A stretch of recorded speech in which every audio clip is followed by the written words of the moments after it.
আমি প্রায় 10 দিন থেকে আমার বাবার বাড়িতে। তো আমার শাশুড়ি মা কিন্তু আমার মাকে দেখার জন্য আসছে। তো উনি আসতে না আসতেই কিন্তু আমার মায়ের কাজ করা শুরু করে দিছে। আসলে এমন কপাল কয়জনের হয় যে বিয়ানি এসে বিয়ানির কাজগুলো করে দেয়। আর শাশুড়ি মা কিন্তু প্রত্যেকটা কাজ গুছিয়ে নিয়েছে, রান্নার কাজ, আর আমি কিন্তু হেল্প করছিলাম। আর আমার মা যেহেতু অসুস্থ, ওনার কোনো কাজ করা যাবে না, নিচের দিকে একদম হেলানো বাঁধা। আমার মা বসেছিল আর আমরা হচ্ছে দুই শাশুড়ি বউ মিলে কাজ করছিলাম। অনেক দিন থেকে আমাদের কোনো পিঠা খাওয়া হচ্ছে না, তো ভাবলাম যে মা আজকে আসছে, তো এজন্য আমরা পিঠা বানাচ্ছি। তো ওনারা কিন্তু এই পিঠাকে পাঁচ পিঠা বলে, আর এই পিঠাটা কিন্তু খুবই মজা লাগে খেতে। তো আমি বললাম যে মা চলেন পিঠা বানাই। পিঠা বানানোর জন্য যে কাইটা তৈরি করতে হয়, সে কাইটা কিন্তু উনি খুব ভালোভাবে তৈরি করে, একদম পারফেক্ট ভাবে। এই পিঠাটা বানানোর জন্য কিন্তু আগে কাইটা পারফেক্ট ভাবে তৈরি করে নিতে হবে। তারপর আপনারা দেখতেই পাচ্ছেন সুন্দরভাবে রুটিগুলো বানিয়ে নেওয়া হচ্ছে। বেশ কয়েকটা রুটি কিন্তু বানিয়ে নেওয়া হলো। আর এই পিঠাটা তৈরির জন্য অবশ্যই যেটা লাগবে সেটা হচ্ছে নারিকেল। আর এই নারিকেলটা কিন্তু দারুচিনি পাতা, দারুচিনি, সাদা এলাচ, চিনি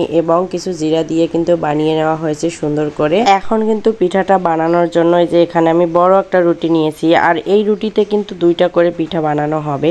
আমি কিন্তু রুটিটাকে দুই ভাগ করে নিলাম। তারপর হচ্ছে এখানে আমি প্রয়োজন অনুযায়ী নারিকেল দিব ভিতরে। তো দিয়ে এই যে দেখেন এভাবে কিন্তু মোড়াই নিয়ে তারপর আমি এই যে কত সুন্দর করে কিন্তু পিঠাটা তৈরি করে নিলাম। সেম পিঠাগুলো কিন্তু আমি একই প্রসেসে করে নিব। আমি কিন্তু একদম এই পিঠাটা বানাতে পারতাম না, এখন কিন্তু আমি অনেকটাই বানাতে পারি। যাই হোক, মাশাআল্লাহ সুন্দর হয়েছে কিন্তু পিঠা বানানোটা। আমি এর আগেও অনেকবার এই পিঠাটা বানিয়েছি, তো আপনারা নিশ্চয়ই দেখতে পাচ্ছেন কত সুন্দর হয়েছে পিঠা বানানোটা। সবগুলো পিঠা বানানো শেষ, এখন কিন্তু ভেজে নেওয়ার পালা। এছাড়াও আমরা কিন্তু আরো কয়েকটা রুটি বানিয়ে নিয়েছি, রুটিগুলো কিন্তু মাংস দিয়ে খাওয়ার জন্য। এইদিকে কিন্তু পিঠাগুলোও ভেজে নেওয়া শেষ। তারপর আমরা সবাই মিলে সকালের নাস্তাটা সেরে নিলাম। কোনো কিছু হোক, সবাই মিলে খাওয়ার মজাটাই আলাদা। তারপর কিন্তু আমরা রান্নায় চলে আসলাম। এখন কিন্তু রান্না করব গরুর মাংস।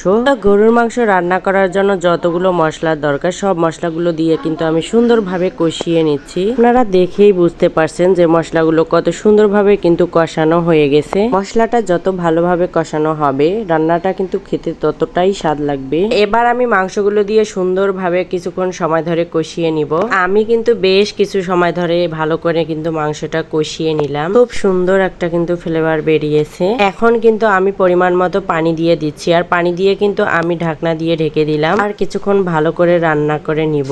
আর এইদিকে আমি বড় বড় করে ছাল সহ কিন্তু আলুটা নিয়ে নিয়েছি কেটে। আর আপনারা হয়তো বলতে পারেন যে এগুলো দিয়ে কি করব, এগুলো দিয়ে কিন্তু একটা মজার রান্না হবে। আর এখানে কিন্তু আমি চাল বেটে নিয়েছি, আর বেটে নেওয়া চালটাকে একটু আমি পানি দিয়ে গুলিয়ে নিলাম। আর এইদিকে যে আলুটা কিন্তু গরুর মাংস এবং হাড় দিয়ে ভালোভাবে কষিয়ে নেওয়া হচ্ছে। তো এটা কিন্তু ভালোভাবে কষানোর পর যখন আলুটা সিদ্ধ হয়ে আসবে, ওখানে আমি চালের গুঁড়িটা দিয়ে কিন্তু রান্না করে নিব। খুবই মজা এই খাবারটা। তো ভিডিওটা কেমন লাগলো অবশ্যই জানাবেন। সবাই ভালো থাকবেন।